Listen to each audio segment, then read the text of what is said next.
हरे कृष्णा. प्रेक्षक हो, आपले गीता जीवनीमध्ये स्वागत आहे. भगवद्गीता जशी आहे तशी, अध्याय 4, श्लोक क्रमांक 8, भाग 1. परित्राणाय साधूनां विनाशाय च दुष्कृतां धर्म संस्थापनार्थाय संभवामि युगे युगे. भाषांतर. भक्तांचा उद्धार करण्याकरिता आणि दुष्टांचा विनाश करण्याकरिता तसेच धर्माची पुनर्स्थापना करण्याकरिता मी स्वतः युगायुगात प्रकट होतो. तर प्रेक्षक हो, आपण मागील भागात पाहिलं की भगवान सर्वसाधारणपणे सांगतात की जेव्हा जेव्हा धर्माची हानी होते, अधर्म वाढतो, तेव्हा तेव्हा ते प्रकट होतात. परंतु या श्लोकामध्ये ते विशेष रूपाने कोणती 3 कार्य करण्यासाठी प्रकट होतात ते सांगत आहेत. पहिलं कारण म्हणजे परित्राणाय साधूनां, दुसरं म्हणजे विनाशाय च दुष्कृतां आणि तिसरं म्हणजे धर्मसंस्थापनार्थाय. आणि संभवामी युगे युगे म्हणजे प्रत्येक युगामध्ये भगवंत प्रकट होतात आणि ही 3 कार्य करतात. तर पहिलं कारण म्हणजे परित्राणाय साधूना, म्हणजे भक्तांचा किंवा साधूंचा उद्धार करण्यासाठी भगवंत प्रकट होतात. येथे असा प्रश्न पडतो की साधू म्हणजे कोण? रोज रोज मार्केटमध्ये नवीन नवीन साधू जन्माला येऊन सर्वसामान्यांना फसवितात ते का?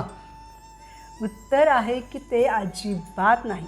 कारण बाह्यदृष्टीने साधक काय करतात ते जास्त महत्त्वाचं नसून ते भगवान श्रीकृष्णांना पूर्णपणे शरणागत आहेत का, हा प्रश्न महत्त्वाचा आहे. जर ते भगवान श्रीकृष्णांना पूर्णपणे शरणागत असतील तर ते साधू, आणि जे भगवंतांना पूर्णपणे शरणागत आहे ते बाह्यदृष्टीनेही मांसाहार, मदिरापान किंवा नशा करताना दिसत नाहीत. ते पूर्णपणे कृष्ण भावना भावित असतात, म्हणून बाह्यदृष्टीनेही ते तेवढेच पवित्र असतात.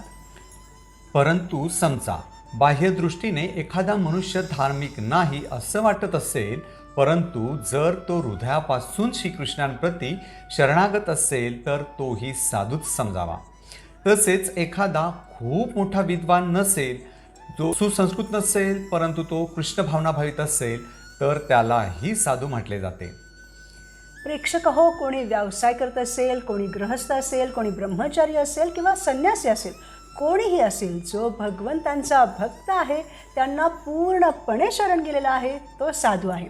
उदाहरणार्थ, पांडव संन्यासी नव्हते, ते तर गृहस्थ होते, म्हणजे गृहस्थही साधू असतात. अशा साधू लोकांची, भक्त लोकांची रक्षा करण्यासाठी स्वतः भगवंत अवतरित होतात. उदाहरणार्थ, एकदा एका नास्तिक राजाने हा श्लोक वाचून त्याच्या मंत्र्याला प्रश्न विचारला की भक्तांच्या संरक्षणासाठी तुमचे भगवंत स्वतः का येतात, त्यांच्या सेवकांना का पाठवत नाहीत? तेव्हा मंत्री म्हणाला की मी काही दिवसांनी तुम्हाला तुमच्या या प्रश्नाचं उत्तर नक्की देईन. मग एक दिवस जेव्हा राजा त्याच्या पूर्ण कुटुंबासहित नौकाविहार करीत होता आणि मंत्री राजाच्या छोट्या मुलाला घेऊन काठावर बसलेला होता, तेव्हा मंत्र्याने त्या मुलाला अचानक पाण्यात सोडलं.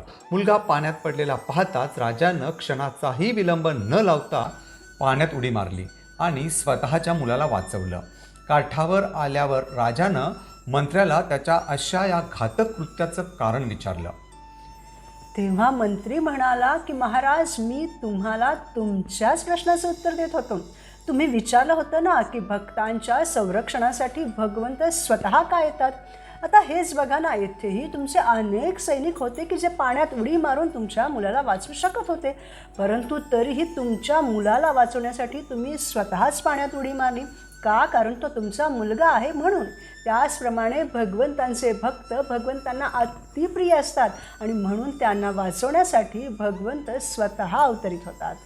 परंतु प्रेक्षक हो, जे कृष्ण भावनामृताची पर्वा न करता जीवन व्यतीत करतात, ज्यांची भगवंतांच्या भक्तीवर आस्था नसते, त्यांना दुष्कृता म्हणजे दुर्जन किंवा दुष्ट म्हटले आहे. मग जरी त्यांनी भौतिक दृष्टीने खूप मोठी पदवी मिळवलेली असेल, ते डॉक्टर्स, इंजिनियर्स, MBBS, PhD कोणीही असोत, जर त्यांनी मनुष्य जीवन मिळविल्यानंतरही त्यांच्या हृदयामध्ये कृष्ण भक्ती जागवलेली नसेल तर ते या श्लोकानुसार दुष्ट आहेत. असे आसुरी प्रवृत्तीचे लोक पूर्ण पृथ्वीवर उलथा पालत माजवितात. भक्तांना त्यापासून वाचवण्यासाठी भक्तांच्या प्रार्थनेला प्रतिसाद म्हणून भगवंत प्रकट होतात आणि त्यांची रक्षा करतात. उदाहरणार्थ अद्वैत आचार्यांच्या प्रार्थना ऐकून भगवान श्रीकृष्ण चैतन्य महाप्रभूंच्या अवतारात प्रकट झाले होते. प्रेक्षक हो, खरं तर नास्तिक लोकांचा नाश करण्यासाठी स्वतः भगवंतांना अवतरित होण्याची आवश्यकता नसते. त्यासाठी भगवंतांचे अनेक प्रतिनिधी पुरेसे असतात. परंतु भगवंतांचे जे भक्त असतात, जे भगवंतांनाच स्वतःचे प्राणधन मानतात, जे निष्काम असतात, त्यांना संतुष्ट करण्यासाठी त्यांची इच्छा की ते भगवंतांनी प्रकट व्हावे, लीला कराव्यात इत्यादी इच्छा पूर्ण करण्यासाठी भगवंत येथे प्रकट होतात आणि त्यांना दर्शन देतात.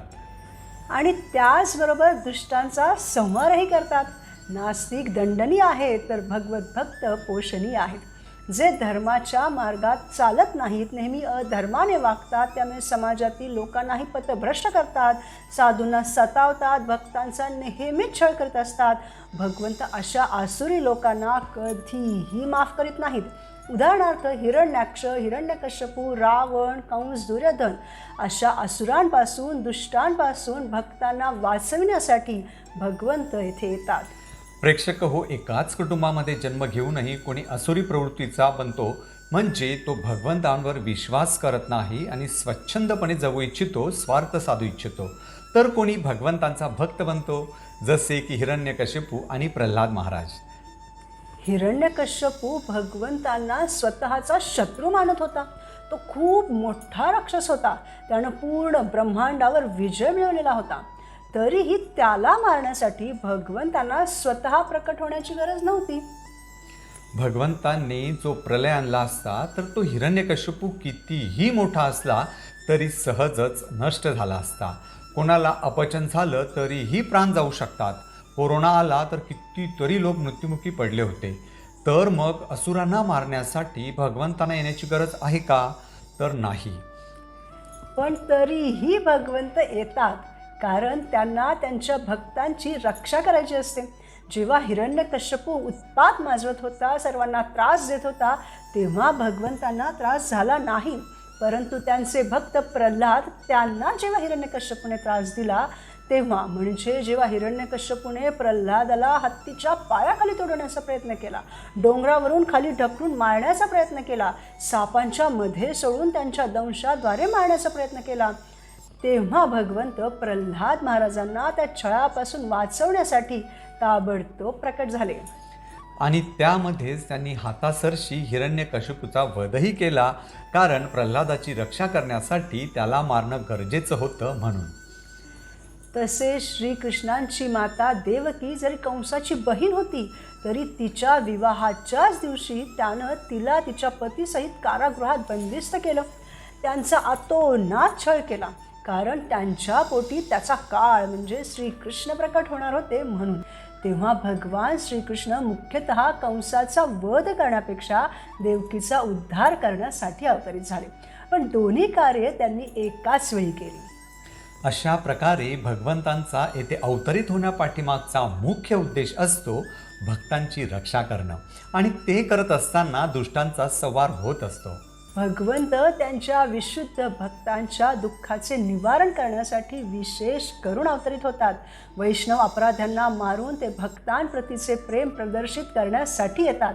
म्हणून कृष्णावताराचे मुख्य प्रयोजन त्यांच्या अनन्य भक्तांना संतुष्ट करणं हेच असतं. तिसरं कारण म्हणजे धर्म संस्थापनार्थाय, म्हणजे धर्माची पुन्हा स्थापना करण्याच्या उद्देशाने भगवंत येतात. म्हणजे जेव्हा भगवान श्रीकृष्ण या भूतलावर आले होते तेव्हाही वर्णाश्रम धर्म होताच, परंतु भगवंत पूर्ण रूपाने धर्माची स्थापना किंवा प्रेम धर्माची किंवा भागवत धर्माची स्थापना करण्यासाठी आले होते. धर्म तू साक्षात भगवत प्रणितम. धर्माचा अर्थ आहे प्रेमाने भगवंतांच्या आज्ञांचे पालन करणे. भगवद्गीतेमध्ये त्या प्रेमाचे सिद्धांत सांगितलेले आहेत आणि त्या प्रेमाच्या लीलांना श्रीमद भागवतमध्ये विस्ताराने सांगितलेलं आहे. त्याद्वारे भगवंत शुद्ध भक्तीची स्थापना करण्यासाठी येतात. प्रेक्षक हो, भगवंतांची भक्ती करणं हा आपल्या आत्म्याचा सनातन धर्म आहे. कारण आपण भगवंतांचे अंश आहोत. त्यांच्या प्रतीच्या प्रेमाची वृद्धी होणे म्हणजे धर्म. हे समजवण्यासाठी भगवंत धर्माची पुन्हा पुन्हा स्थापना करण्यासाठी येतात. कारण कोणताही समाज असला त्यामध्ये कुठल्याही प्रकारचे नियमच नसतील तर तेथील लोक शांतीने जगूच शकणार नाहीत. त्याचप्रमाणे भगवंतांचे भौतिक लोक असेल किंवा आध्यात्मिक लोक असेल, तेथे जर कोणी धर्माचे म्हणजेच नियमांचे पालन करीत नसतील तर कोणताही जीव शांतीने जगूच शकणार नाही. ते एकमेकांचे शोषण करतील. म्हणून धर्माचे पालन करणे आवश्यक आहे. अशा प्रकारे साधूंची किंवा भक्तांची रक्षा करण्यासाठी, दुष्टांचा नाश करण्यासाठी आणि धर्माची पुन्हा स्थापना करण्यासाठी भगवंत त्यांच्या धामातून या भौतिक सृष्टीत प्रत्येक युगात प्रकट होतात, अवतरतात. म्हणून प्रेक्षक हो, जीवनात आनंदी राहण्यासाठी आपण भगवंतांना पूर्णपणे शरणागत झाले पाहिजे आणि आपल्या आत्म्याचा सनातन धर्म म्हणजेच भगवंतांची भक्ती केली पाहिजे. पुढील भागात आपण भगवद्गीतेच्या 4थ्या अध्यायातील याच श्लोकावर चर्चा करताना अवतार म्हणजे काय आणि भगवंतांच्या अवतारांचे वेगवेगळे प्रकार कोणते यावर चर्चा करू. भगवंतांना शत्रू न मानता प्रिय मित्र मानूयात आणि स्वतःच्या तसेच इतरांच्याही हृदयामध्ये कृष्ण भक्ती जागृत करून खऱ्या अर्थाने साधू बनूयात. धन्यवाद. हरे कृष्णा.